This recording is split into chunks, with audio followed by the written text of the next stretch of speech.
Halo, assalamualaikum warahmatullahi wabarakatuh. Teman-teman, kembali lagi di channel saya, channel Hair Transplant Turki. Oke guys, pada kesempatan kali ini saya akan berbicara tentang orang yang tidak boleh atau sementara tidak boleh melakukan hair transplantasi rambut. Gitu guys. Oke, tapi sebelum kita berbicara tentang hal itu ya guys, tidak henti-hentinya saya merekomendasikan untuk kalian untuk subscribe channel saya ini gitu ya guys. Karena dengan kalian subscribe channel saya ini gitu ya guys ya, kalian tidak bakalan ketinggalan info seputar hair transplantasi rambut di Turki guys gitu ya. Oke ya, jangan lupa subscribe dulu. Oke, saya hitung sampai 3, 1, 2, 3. Udah? Oke, jangan lupa subscribe guys. Oke guys, to poin aja, kita langsung berbicara tentang orang yang tidak boleh atau sementara tidak boleh pergi hair transplantasi rambut gitu guys. Oke, yang harus kalian tahu ya guys ya, hair transplant itu ya merupakan sebuah operasi ya guys ya, dan klasifikasinya itu merupakan operasi kecil gitu teman-teman. Tetapi biarpun itu operasi kecil gitu ya guys ya, tetapi itu tetap aja operasi gitu guys. Dan ketika kita melakukan operasi, kita harus dalam keadaan sehat walafiat guys, dan tidak ada resiko-resiko kita saat kita melakukan hair transplantasi rambut gitu guys ya. Karena memang kesehatan itu tetap yang utama guys, daripada kita memiliki rambut. Untuk apa istilahnya kita memiliki rambut tetapi badan kita nggak sehat gitu kan. Nah itu percuma guys. Yang jelas kita pengennya juga kita sehat dan kita juga mempunyai rambut gitu guys. Oke, itu ya. Terus di sini saya tegaskan ya guys ya, bahwa saya bukan dokter guys ya. Di sini saya hanya menyampaikan hasil diskusi saya dengan rumah sakit terkemuka di Turki gitu ya, hair transplant rambut ya. Rumah sakit hair transplant rambut terkemuka di Turki itu guys. Nah ini waktu saya chat guys dengan dia guys. Oke. Nah, ada keadaan-keadaan yang tidak boleh seseorang itu melakukan hair transplant, atau sementara tidak boleh gitu juga, dan itu harus diobati dulu baru boleh gitu guys.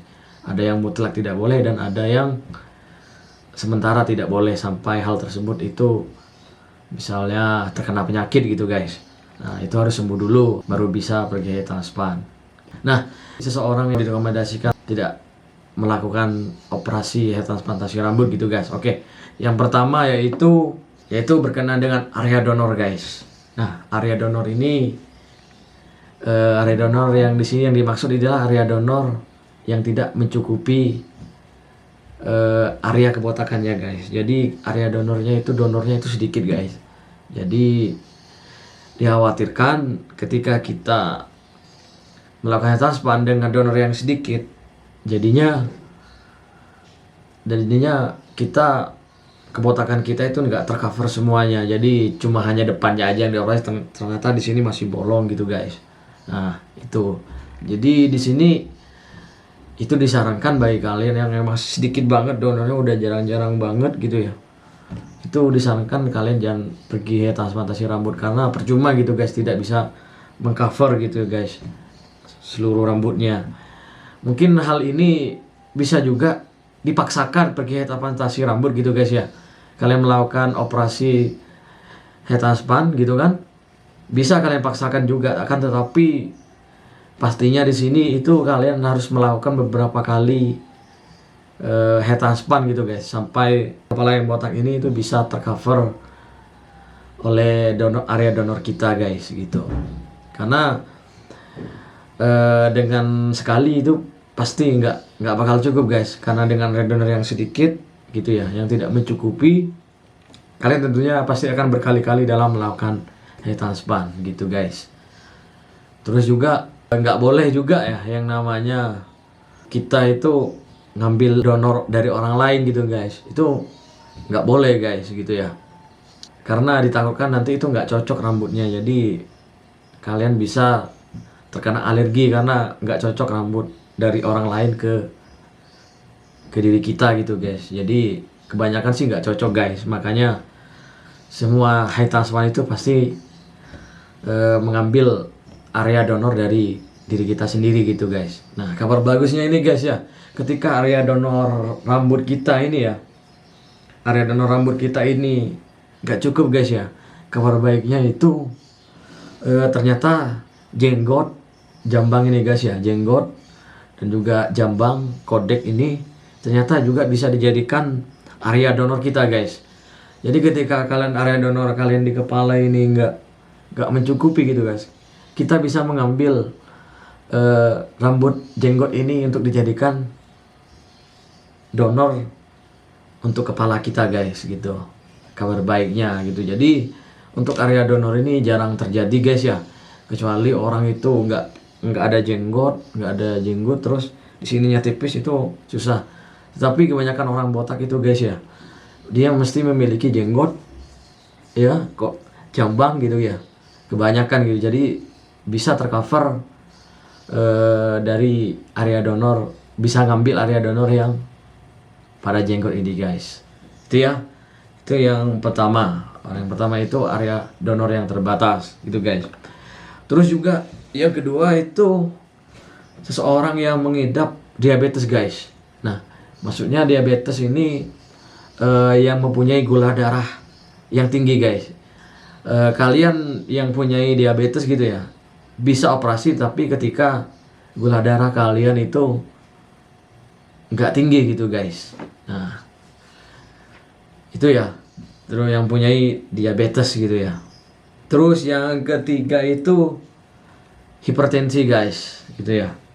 Darah tinggi gitu yang berlebihan, dan itu tentunya jika dipaksain melakukan hair transplant gitu ya, ditakutkan resikonya terlalu besar gitu ya. Bisa saja mengalami hal-hal yang tidak diinginkan gitu guys. Terus itu ya. Terus yang selanjutnya itu yang keempat itu adalah penyakit jantung guys.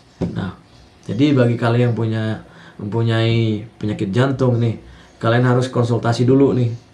Kalian pernah nggak punya riwayat nggak penyakit jantung gitu guys? Karena tahu sendirilah ketika jantung kambuh itu guys, pada saat operasi gitu ya, waduh, tentu akibatnya fatal guys gitu. Terus yang kelima itu ialah pada saat kalian menggunakan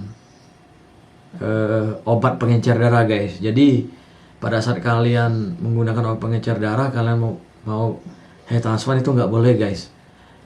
Jadi ditakutkan nanti pada saat kita pergi hair transplantasi rambut itu terjadi pendarahan hebat gitu ya guys, pada saat kita melakukan operasi tadi. Jadi untuk ini gitu ya, untuk pengenceran darah ini kalian harus setidaknya menunggu sekitar 1 bulanan agar darah kalian itu diencer, dan kalian tidak boleh meminum obat pengencer darah itu lagi guys, agar nanti pada saat kalian operasi itu darah kalian itu bisa membeku gitu guys.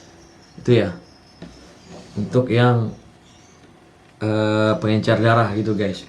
Terus yang keenam itu guys ya, bagi kalian nih yang mempunyai penyakit hepatitis B dan C itu mutlak tidak boleh melakukan hair transplant rambut gitu guys.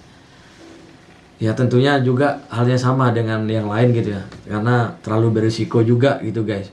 Jadi hepatitis ini kalian obati dulu gitu guys, baru bisa yang namanya kalian operasi transplantasi rambut gitu guys.